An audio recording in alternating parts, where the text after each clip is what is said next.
नमस्कार, बहुत स्वागत है आप सभी का। मैं हूं शिवांगी द्विवेदी आपके साथ।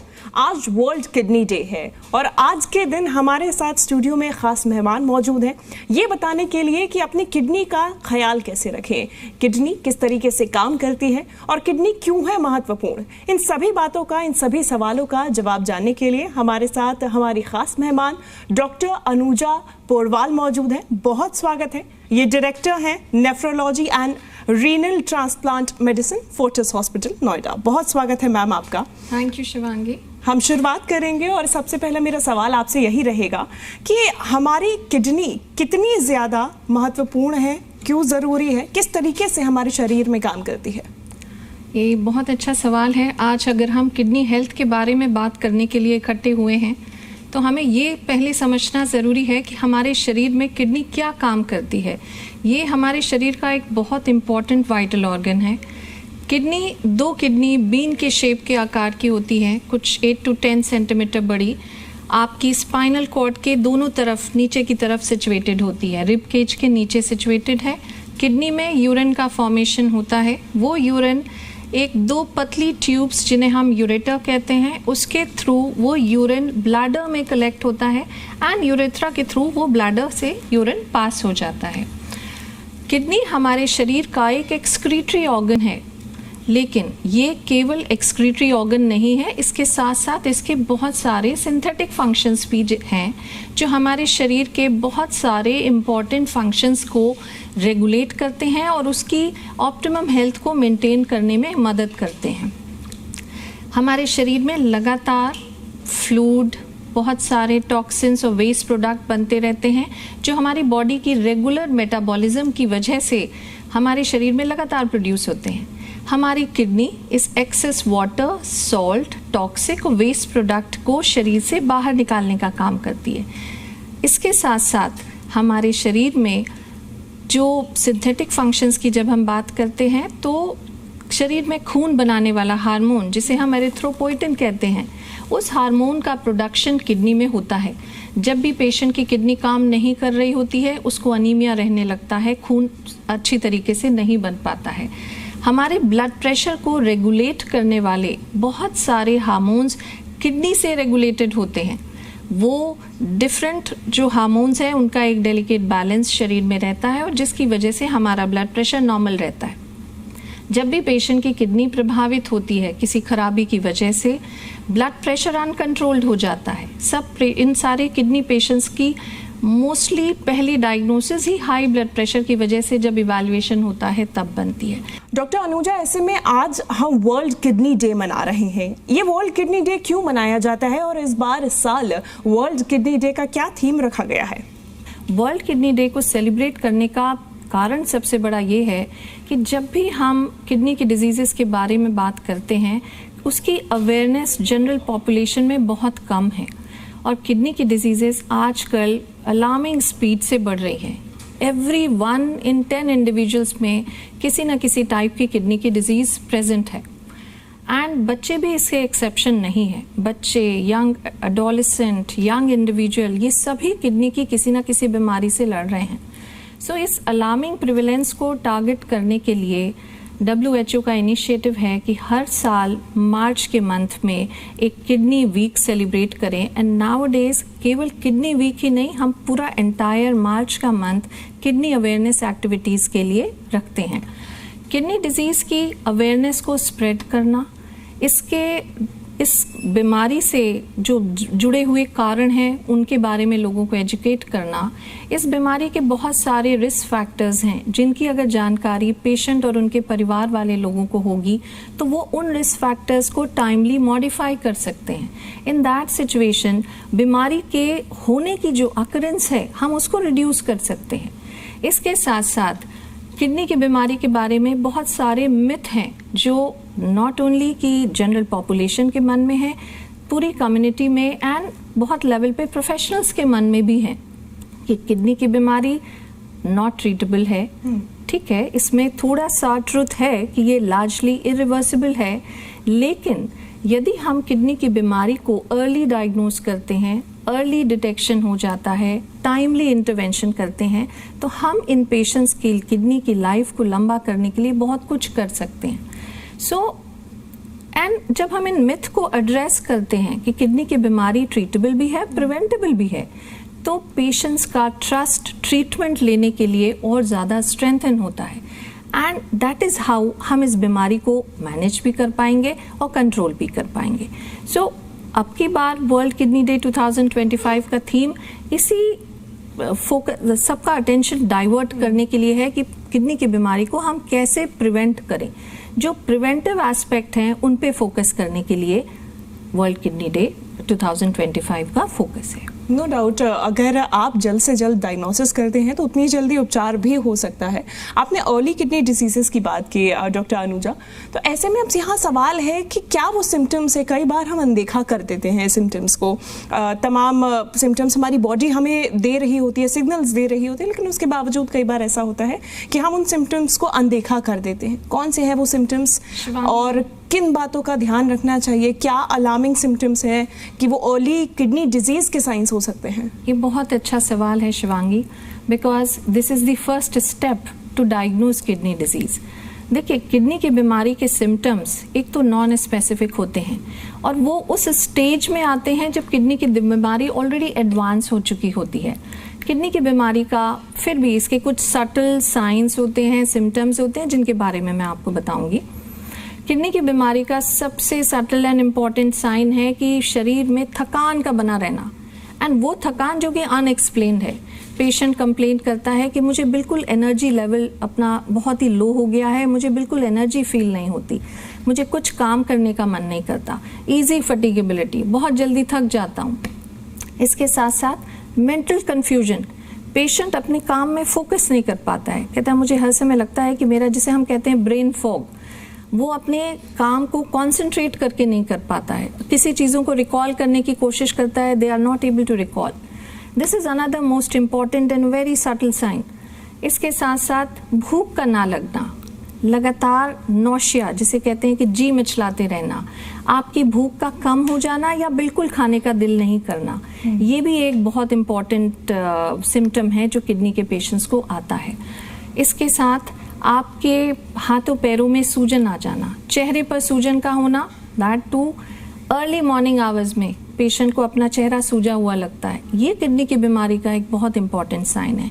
आपके यूरिन करने के पैटर्न का चेंज हो जाना, कई बार पेशेंट्स को रात के समय वो नोटिस करते हैं कि पहले तो मैं केवल दिन में यूरिन जाता था, रात में सिर्फ एक बार उठता था, अब मुझे रात में 3 से 4 बार यूरिन करने जाना पड़ता है, या फिर यूरिन की क्वांटिटी का कम होना, that is also a symptom of kidney disease.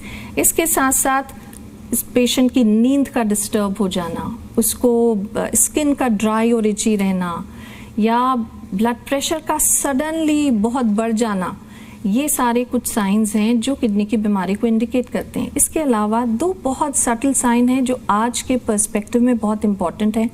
किसी भी बच्चे या यंग पेशेंट को कभी भी इंसिडेंटली या एक्सीडेंटली, जब भी कभी हाई ब्लड प्रेशर की प्रेजेंस है, ऐसे बच्चों को, यंग या एडोलेसेंट को हमें किडनी फंक्शन टेस्ट ज़रूर एडवाइस करने हैं और उन्हें कराने हैं, क्योंकि 95% ऑफ द टाइम ये किडनी की बीमारी से जुड़े हुए होते हैं।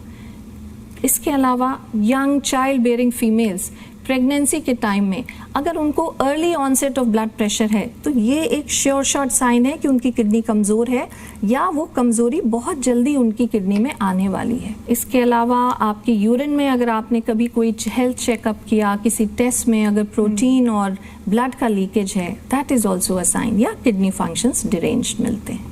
ये सब कुछ साइन है। अगर इन साइंस को कोई नोटिस कर रहा है, ये सिम्टम्स दिखाई दे रहे हैं, ये लक्षण दिखाई दे रहे हैं, डॉक्टर अनुजा, इसकी स्क्रीनिंग किस तरीके से की जाए? कैसे पता लगाया जाए कि हमारी किडनी में कुछ खराबी है या फिर चांसेस हैं कि कुछ खराब हो सकता है? देखिए, एक तो जो भी इंडिविजुअल्स हैं, सबको पहले हमारे देश में ये बोलते थे कि more than 50 years of age पर एवरी ईयर सबको हेल्थ चेक्स करने चाहिए, बट नाउ डेज ये टाइम थोड़ा अर्ली हो गया है, बिकॉज लाइफस्टाइल रिलेटेड डिजीज़ेस की वजह से अब हम लोग बोलते हैं कि every beyond 40 years, every 6 months आपको अपने रेगुलर चेक्स, हेल्थ चेक करने चाहिए। उसमें एक सिंपल ब्लड टेस्ट जिसे किडनी फंक्शन टेस्ट कहते हैं, अगर इसमें यूरिया या क्रिएटिनिन बढ़ा हुआ है या कोई सोडियम या पोटाशियम या कोई भी इलेक्ट्रोलाइट की एबनॉर्मेलिटी आप नोट करते हैं तो आप नेफ्रोलॉजिस्ट को कंसल्ट करें। इसके साथ साथ सिंपल एक जो यूरिन टेस्ट है, अगर उसमें ब्लड आ रहा है या उसमें प्रोटीन लॉस हो रहा है, ये एक श्योर शॉट साइन है कि आपकी किडनी में किसी तरीके का इन्वॉल्वमेंट है। कई बार आजकल जो पेशेंट जिनमें अभी हम लोग रिस्क फैक्टर्स की बात भी आगे करेंगे, जिन इंडिविजुअल को किडनी डिजीज़ के होने के रिस्क फैक्टर्स प्रेजेंट हैं, ऐसे पेशेंट्स को अपने टेस्ट और फ्रिक्वेंटली करने चाहिए। इसके अलावा अल्ट्रासाउंड कोई भी इंडिविजुअल कभी पेन एब्डोमेन या कोई और तकलीफ के लिए आपने किया और उसमें अगर किडनी के साइज में कोई एबनॉर्मेलिटी है, किडनी के स्ट्रक्चर में कोई एबनॉर्मेलिटी है, तो आपको तुरंत नेफ्रोलॉजिस्ट को मिलना चाहिए। कुछ एडवांस टेस्ट भी होते हैं, मगर स्क्रीनिंग टेस्ट के बाद हम लोग वो टेस्ट प्लान करते हैं, जैसे कुछ इम्यूनोलॉजिकल मार्कर्स होते हैं, कई बार किडनी की बायोप्सी भी करते हैं। इस तरीके के बहुत सारे और ब्लड टेस्ट होते हैं, बट वो लेटर स्टेजेस में होते हैं। बिगनिंग में ये जो 3 टेस्ट हैं, kidney function test, urine routine and ultrasound, इससे आपको फेयर आइडिया मिलेगा कि आपकी किडनी हेल्थ कैसी है। अगर इन सभी स्क्रीनिंग टेस्ट के माध्यम से कोई आपकी किडनी डिजीज डायग्नोस होती है या फिर किडनी में कुछ अबनॉर्मलिटी डायग्नोस होती है डॉक्टर अनुजा, तो फिर उसका इलाज कैसे किया जाए? क्या आगे का प्रोसेस होगा? इलाज कितना मुश्किल या कितना आसान रहेगा? कितने लंबे वक्त तक आपकी किडनी को उस इलाज से, पूरा प्रोसेस से गुजरना पड़ेगा? और कितनी चांसेस रहते, कितनी उम्मीदें रहते हैं कि आपकी किडनी पहले जैसे नॉर्मल हो सके? शिवांगी, ये एक्चुअली एक बहुत इम्पॉर्टेंट सवाल है और इसके बारे में समझना ज़रूरी है। किडनी की डिजीज़ का जो ट्रीटमेंट है वो स्टेज पे डिपेंड करता है कि क्या स्टेज पर आपकी किडनी की डिजीज़ डायग्नोस हुई है। इसके साथ साथ किडनी की बीमारी की 5 स्टेजेस होती हैं, stage 1 to stage 5। 5th stage को हम एंड स्टेज किडनी डिजीज़ बोलते हैं, क्योंकि उस स्टेज में दोनों किडनी मिला के लेस देन 10% काम कर रही होती है।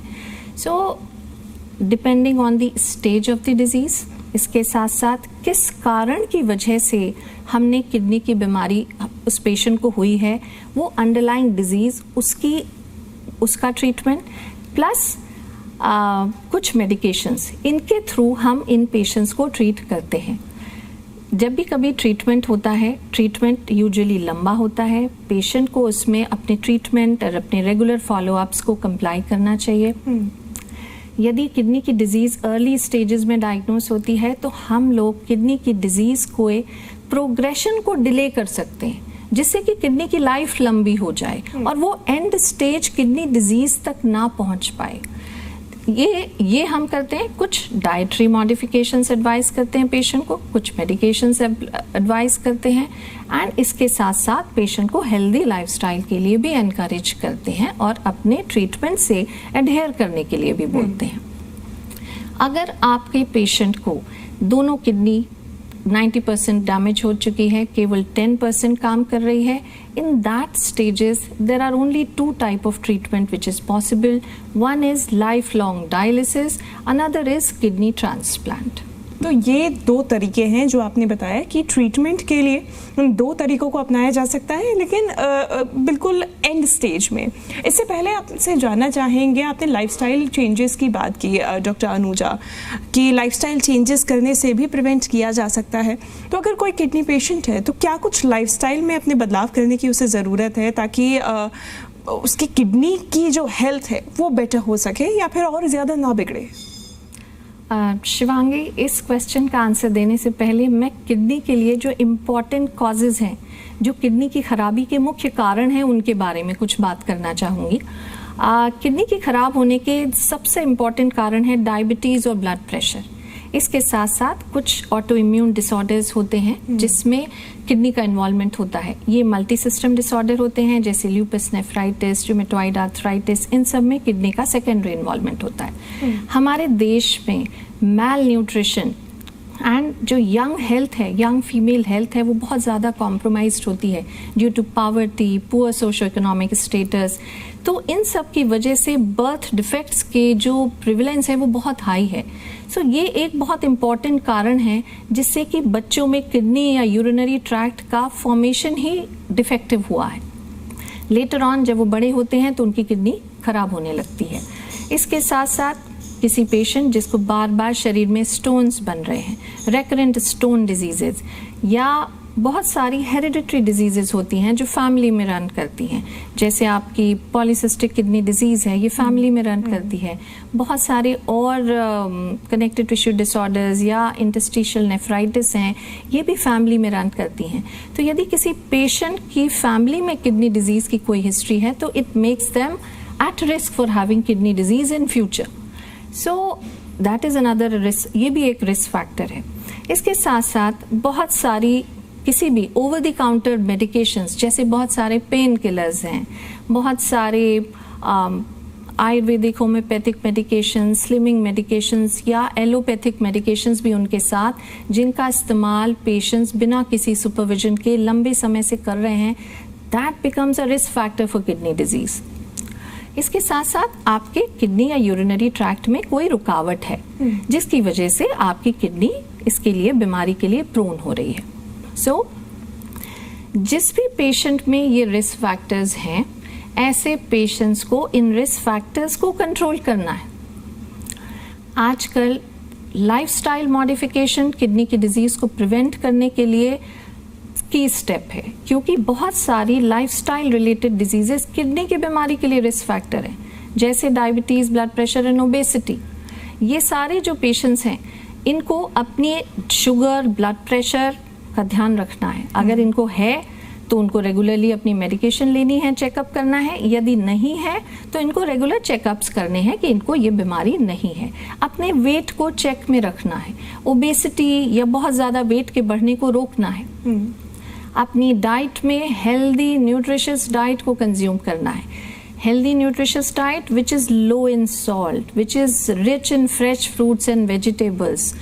फैट का कंटेंट, सैचुरेटेड फैट, घी, बटर, इसको रिड्यूस करना है।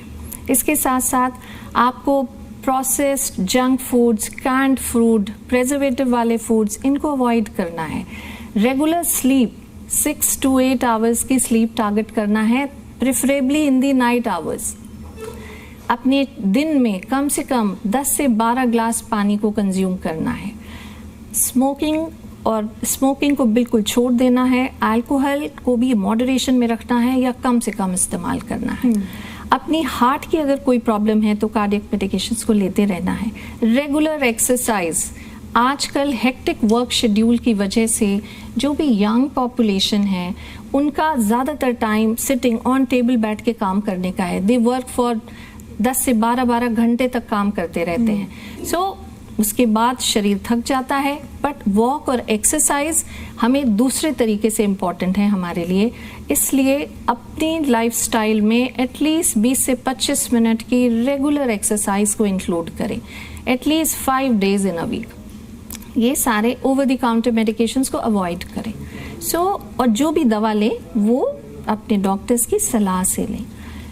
ये सारे कुछ हेल्थ टिप्स हैं जो लाइफस्टाइल चेंजेस करने के बाद अगर इन टिप्स को फॉलो करता है पेशेंट तो किडनी की बीमारी से बच सकता है। निश्चित तौर पे। डॉक्टर अनुजा, अभी आपने जिक्र किया था कि अगर अल्टीमेट ट्रीटमेंट ऑप्शन देखा जाए तो डायलिसिस और किडनी ट्रांसप्लांटेशन है। इन दोनों के बीच में फ़र्क क्या है और दोनों के क्या, अगर आप बॉडी पे इसका असर प्रभाव देखें तो क्या रहता है? शिवांगी, डायलिसिस और किडनी ट्रांसप्लांट दोनों में क्या डिफरेंस है, इसके लिए फंडामेंटल्स की बात कर रहे हैं। डायलिसिस एक मशीन के द्वारा जो शरीर से टॉक्सिन्स किडनी नहीं निकाल पा रही है उनको साफ करने का एक प्रोसेस है। मैंने बताया कि किडनी के कुछ एक्सक्रीटरी फंक्शन है, कुछ सिंथेटिक फंक्शन है।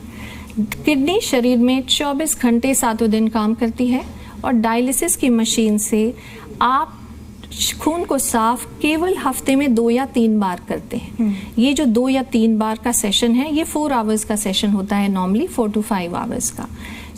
ये जो क्लीनिंग हम शरीर की कर रहे हैं ये इनअफेक्टिव क्लीनिंग है। डायलिसिस का पेशेंट हमेशा पेशेंट रहता है, वो अपने जो भी सिंथेटिक फंक्शंस हैं उनको रिप्लेस हम नहीं कर पाता है, इसलिए उसको एवरी डे 10 से 12 मेडिकेशंस खानी पड़ती हैं।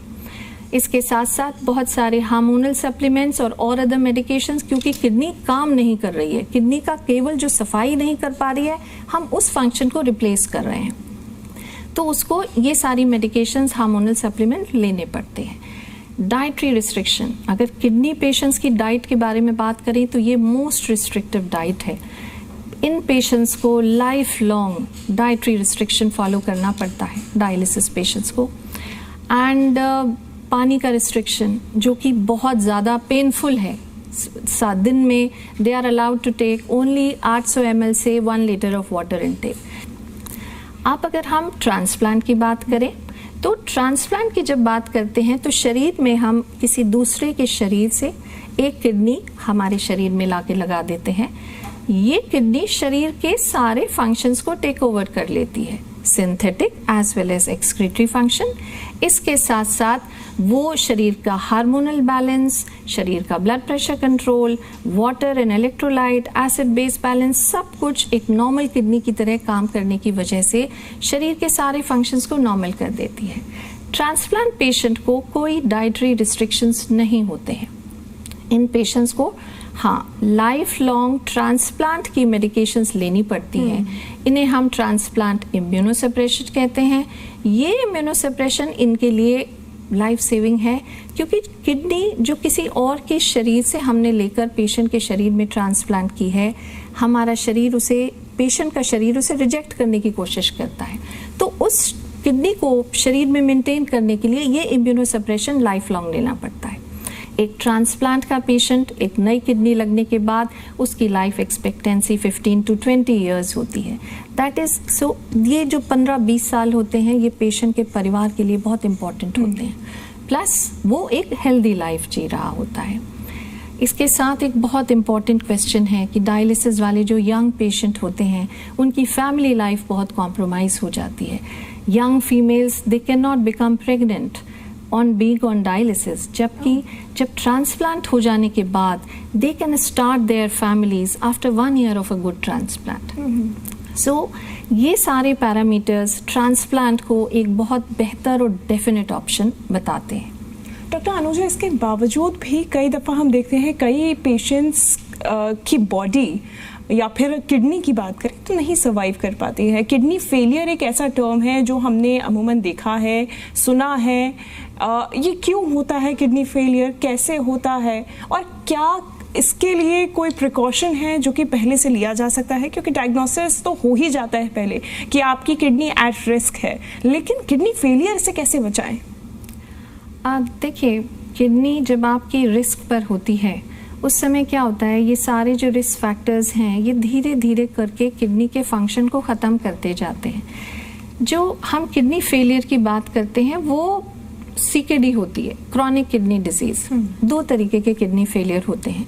एक किडनी फेलियर होता है जिसे हम अक्यूट किडनी इंजरी कहते हैं। ये रिवर्सिबल है, किसी भी इन्फेक्शन में, किसी भी सर्जरी के बाद या किसी भी अन्य कारण से जब किडनी पे प्रभाव पड़ता है और किडनी टू बिगिन विद अच्छी होती है तो इसे अक्यूट किडनी इंजरी करते हैं। ये रिवर्सिबल होती है, किडनी फंक्शंस ठीक हो जाते हैं। जैसे आपने देखा होगा कि डेंगू में बहुत सारे पेशेंट्स की किडनी खराब होती है, डायलिसिस तक की स्थिति आती है, बट उसके बाद जैसे जैसे पेशेंट ठीक होता है वो ठीक हो जाते हैं। कोविड में कितने पेशेंट्स को किडनी इन्वॉल्वमेंट हुआ, बट ये सारे अक्यूट कॉजेज हैं। इन्फेक्शन कंट्रोल होता है, किडनी फंक्शंस बेटर हो जाते हैं। ये जो किडनी फेलियर जिसको हम बोलते हैं वो ये कारण होते हैं जैसे diabetes, blood pressure, auto immune diseases, ये धीरे धीरे करके किडनी के फंक्शंस को ख़राब करते हैं। एंड इन दैट सिचुएशन अगर हम बिगनिंग में सबसे पहले अगर हम इन रिस्क फैक्टर्स को मॉडिफाई कर लेते हैं थ्रू मेडिकेशन, थ्रू लाइफस्टाइल, तो एक तो किडनी की डिजीज़ होगी नहीं, सपोज अगर इसके बाद भी किडनी की बीमारी हो गई तो बहुत सारी मेडिकेशंस हैं जो इस डिजीज़ की लाइफ को, इस डिजीज़ के बढ़ने को रोकती हैं, उसको डिले करती हैं, जिससे आपको किडनी के पेशेंट को डिस्पाइट हैविंग द डिजीज़ बहुत लंबा समय मिल जाता है इस डिजीज़ के साथ वो करने का। प्लस उसकी ओवरऑल हेल्थ बेटर होती है, क्योंकि किडनी के ख़राब होने के बहुत सारे कॉम्प्लिकेशंस होते हैं। वो सारे कॉम्प्लिकेशंस हम एड्रेस कर पाते हैं, वो टाइम टू टाइम अपीयर होते हैं। सो इसके थ्रू हम किडनी की डिजीज़ की लाइफ को लंबा करते हैं। ऑफ कोर्स अगर किडनी बिल्कुल इरिवर्सिबल डैमेज हो गई है, उस ट्रीटमेंट ऑप्शन के बारे में हम बात कर चुके हैं। सो हम बचें इसलिए कि हम एक तो अवेयर रहें। जो अवेयरनेस है वो किडनी की बीमारी और किडनी फेलियर को रोकने के लिए सबसे इम्पॉर्टेंट स्टेप है कि क्या रिस्क फैक्टर्स हैं, क्या आपके कॉजेज़ हैं जो किडनी को ख़राब करते हैं, हम क्या करें, हम दवाइयाँ एक्सेस ना लें, लगातार सलाह करें चिकित्सक से, अपनी लाइफस्टाइल में हेल्दी खाना पीना रखें, कोई और अगर अंडरलाइंग बीमारी है तो उसका भी उचित इलाज करें, उसको निगलेक्ट या इग्नोर ना करें कि मुझे आर्थराइटिस है बट हम उसकी दवाइयाँ नहीं ले रहे, हार्ट प्रॉब्लम है बट दवाइयाँ नहीं ले रहे। हम अगर ये सब चीज़ें करते हैं तो हम किडनी को बहुत हद तक सेव कर सकते हैं, और ये पेशेंट जो किडनी की बीमारी से जूझ रहे होते हैं उनकी लाइफ को भी हम बहुत बेटर कर सकते हैं।